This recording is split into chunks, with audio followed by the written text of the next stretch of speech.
Irwindale Speedway, a staple of Southern California racing culture, where we shoot nearly all of our drag racing videos, is shutting down forever.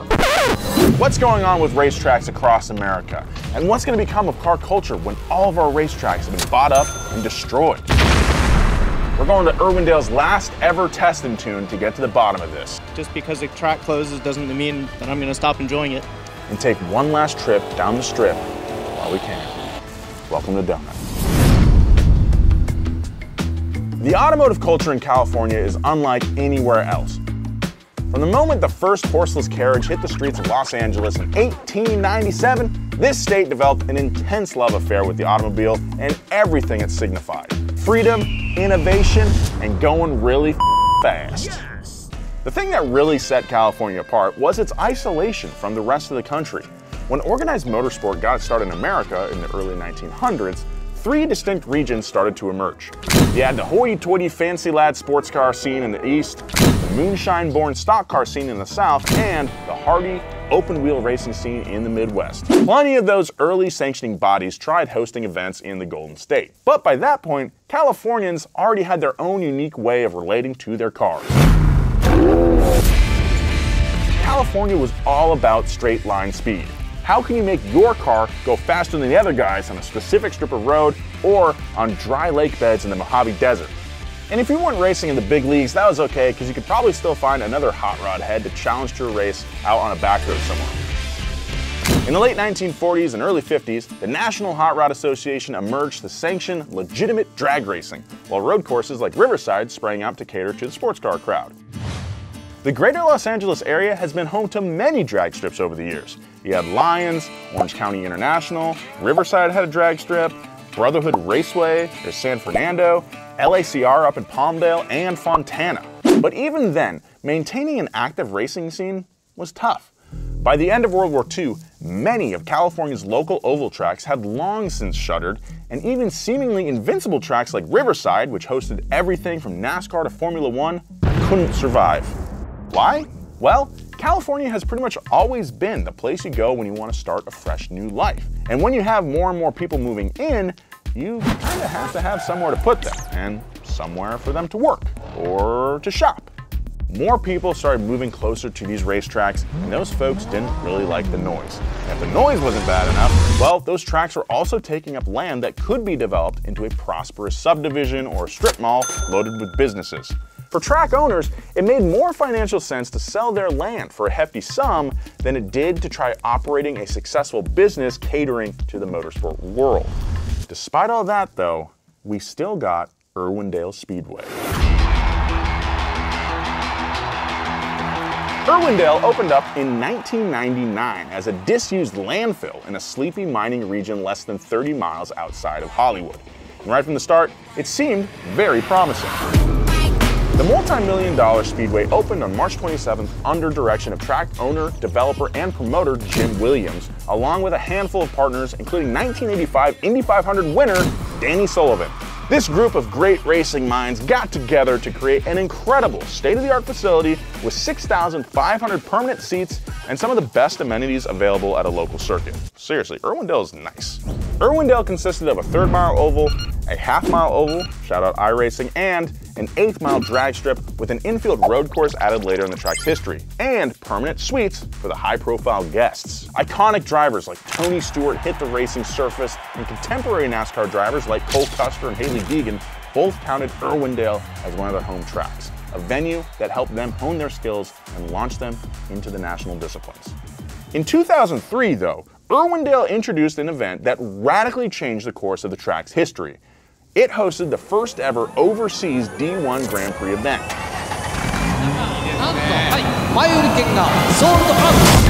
The Professional Drift Series took place entirely in Japan, where drift culture was huge, but Irwindale took the chance to bring the D1 Grand Prix stars out to its event. They weren't sure if this was going to work, but the gamble paid off big time. That first race in 2003 brought in a massive sellout crowd of 10,000 spectators, more than any single event in Irwindale's history. The D1 Grand Prix Drift event quickly became the season opener, with another non-championship event in December and America's Formula D Series also picking up races at the track. It's the House of Drift, baby. In 2008, Toyota bought the naming rights to Irwindale, and they were regularly hosting NASCAR events like ARCA West and the Wheelin' All-American Series. They also hosted the All-Star Showdown, the championship for the Super Late Model Series, and it became the home for the Turkey Night Grand Prix, a midget car race traditionally held on Thanksgiving since 1934. And remember how we mentioned that it was just 30 miles outside of Hollywood? This was critical. See, there's this little thing called the studio zone. Any shoot that takes place within 30 miles of Hollywood is considered a local shoot, which means cast and crew don't have to be compensated for things like travel and lodging. So, if you stick a racetrack within 30 miles of Tinseltown, you've got your go-to circuit anytime a TV show or a movie needs to film some fast cars. That means Irwindale has played host to TV shows like Fastlane, Malcolm in the Middle, and even Fear Factor, as well as serving as a backdrop for tons of car commercials, meaning that even when the track wasn't hosting a race, it was still being rented out and making some money. All right, we might be losing right now, but there's still a chance we could win with today's sponsor, DraftKings. Here's the play. All new customers are gonna download the DraftKings Sportsbook app and then sign up using promo code DONA. Bet just $5 on any wager, and boom, get $200 in bonus bets instantly. But coach, what are we supposed to do with the bonus bets? Great question. You could use the bonus bets on same-game parlays.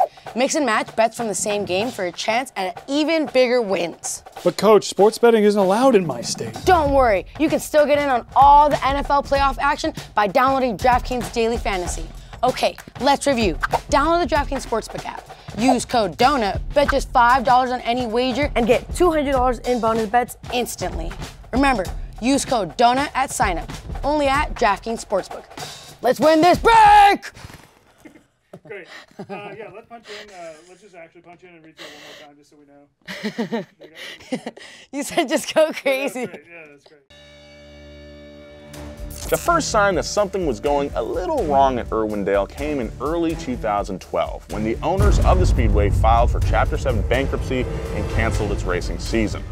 According to the paperwork filed with the United States Bankruptcy Court, Irwindale Speedway LLC owed creditors a whopping $331,773.11. The track owed money to local police for staffing its events, to a local paper for advertising, and even to specific people who filed personal injury claims against the track.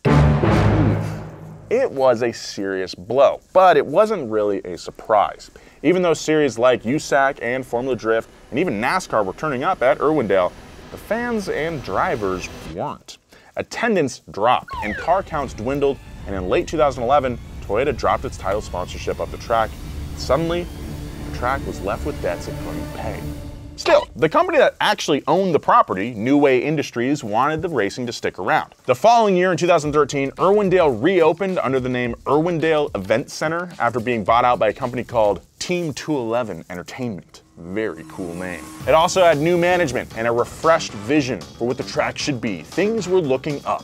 And just 2 years later, rumors began to surface that the track was set to be demolished to build a 700,000 square foot outlet mall. Local fans started circulating a petition to argue against the closure of the track, stating, quote, "Many young automotive enthusiasts who would be prone to rash behavior such as illegal street racing have found a great outlet to express themselves and enjoy their passion in a safe setting. Are we willing to close an alternative street racing that likely has saved lives for a buck? Come on!" Lucky for us, the outlet mall plan didn't happen. And in late 2017, NASCAR K&N West team owner Bob Brincati and former late model driver and track champ Tim Huddleston pooled their funds together to take over management of the track and keep it open. In 2020, a Speed Sports story about the track sounded promising. The new owners had allegedly signed a lease for 5 more years. It had added a roval, or a road course section, to be able to run endurance cars, which also enabled Irwindale to host more diverse racing.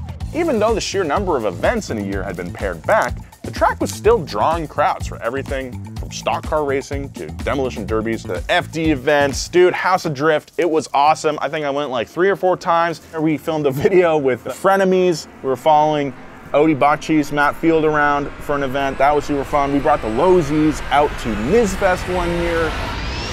Irwindale, it was just awesome, dude. It's so much fun. It's the best. Why am I getting more optimistic after every paragraph? I know how this is ending. This is torture. In 2022, a company called IDS Real Estate bought Irwindale Speedway with the clear intention of turning the land into an industrial park. If you live in SoCal, there's a good chance you've seen IDS at work. They transformed the Fox Studio building in Century City, the Metropolis land parcel in Los Angeles, and so much more. Very big portfolio. The company's primary goal is to transform disused or underutilized lots into glossy, ultra-modern outlet malls or workspaces, and that's probably exactly what's going to happen to Irwindale too. So, before it does, let's take the misery machine on a little trip over to Irwindale for one last rip down the 8th mile.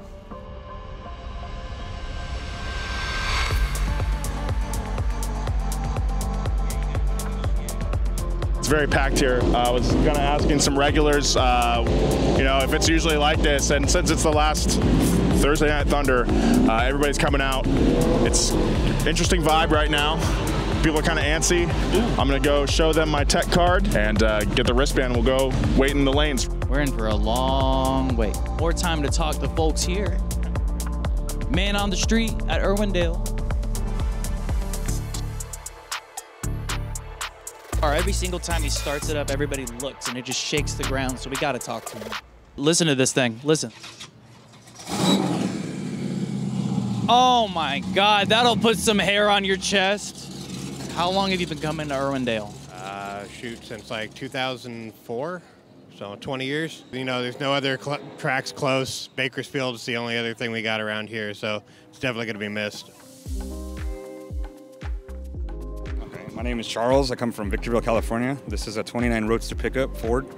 It's got a 1956 324 Oldsmobile motor. Been coming here since probably my mid-20s. I'm 46 now. This track means a lot to a lot of people here in Southern California. Southern California is where a lot of things started. So yeah, another track closing down in Southern California is not a good thing.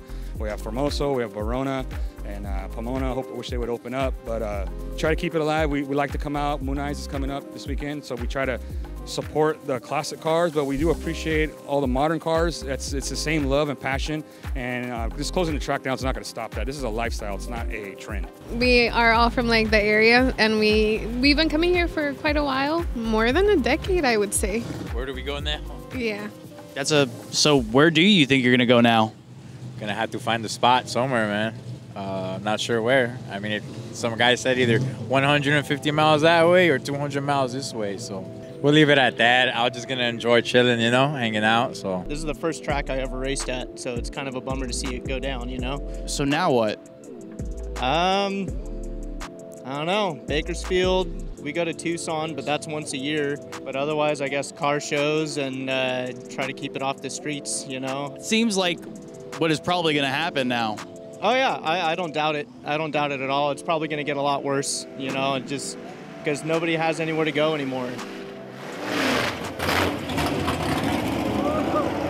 I've been coming to Irwindale for years and years. Sad to see it go, you know, because now there's like nowhere for us to go, and there's no racing left in the LA area at all. And now we got to go like over the Grapevine or something to go out to Kern County or to, you know, Formoso or something. So just sucks, you know. It sucks for the kids and all the younger folks that are trying to get in the car culture and try to keep that American spirit alive. These kids can't afford trailers and, you know, trucks to go over the Grapevine. It's sad. You know, this is a cool outlet for a lot of the local kids to be able to go and, you know, work on their cars and then come out here and show all that hard work, you know, and see what it does.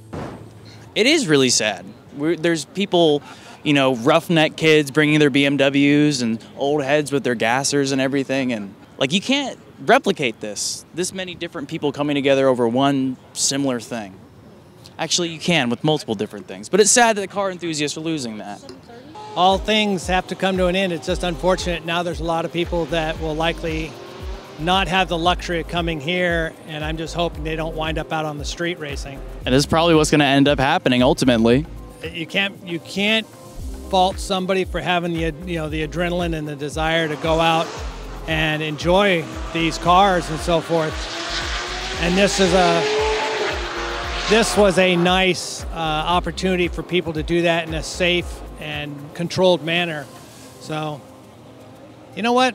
It is what it is. It could be worse. You know, we could have never had this. Do you think that because this track is closing, along with so many other ones, that we're going to see a lot more shenanigans in the street? Oh, most definitely. It's just a matter of time. I think after the holidays, it's going to be mayhem, honestly. Where do you think everybody's going to go?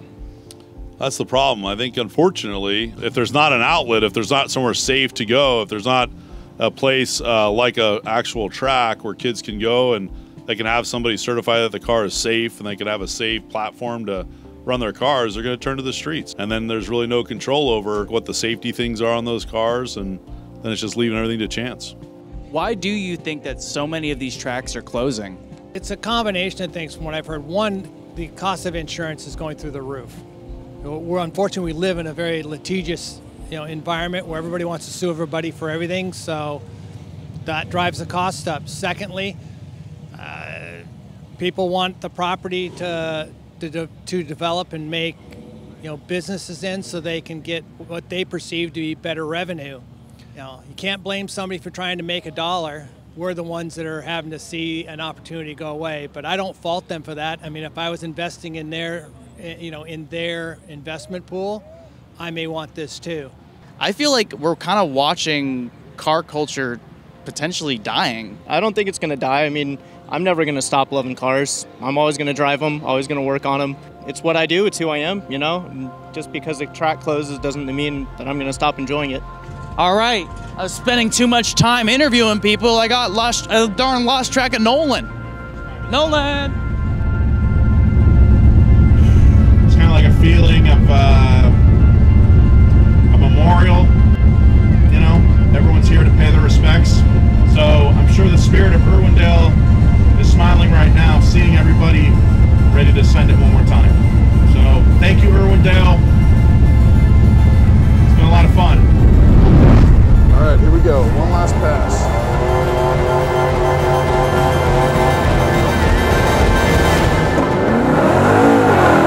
Hell yeah! Yeah, baby! Woo! Woo!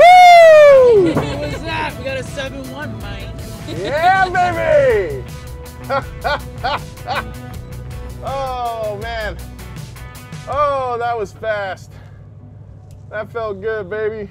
How do we do? We ran a 7:15, but it felt fun. It felt good. I mean, it was cold. Yeah, it's all good. Anyway, back to me in the studio. So this is where I planned to end the video, with questions about California's struggle to uphold its long-standing motorsport tradition. But after last night, my feelings on this situation, they're a lot more complicated than I was expecting. It was really cool seeing so many people come out and celebrate Irwindale and get one last rip down the track, but we also saw some really dumb There was just a guy, two of them doing a burnout right on the street outside of the track. So I mean, it's literally already starting. It blew my mind that people who could have paid just 20 bucks to get rowdy in the burnout box, a safe and legal venue to do as much dumb as you want, chose instead to act like out on the street right outside the track. Now sure, these people probably weren't regulars and it might have been their very first time at the track, but it was not a good look for the rest of us. I'll just end it like this, real plain and simple. Whatever you decide to do, if your local track shuts down, just be smart about it and be safe. Because all it takes is one momentary lapse in judgment and the boot comes down on the rest of us. So be careful, be kind, see you next time.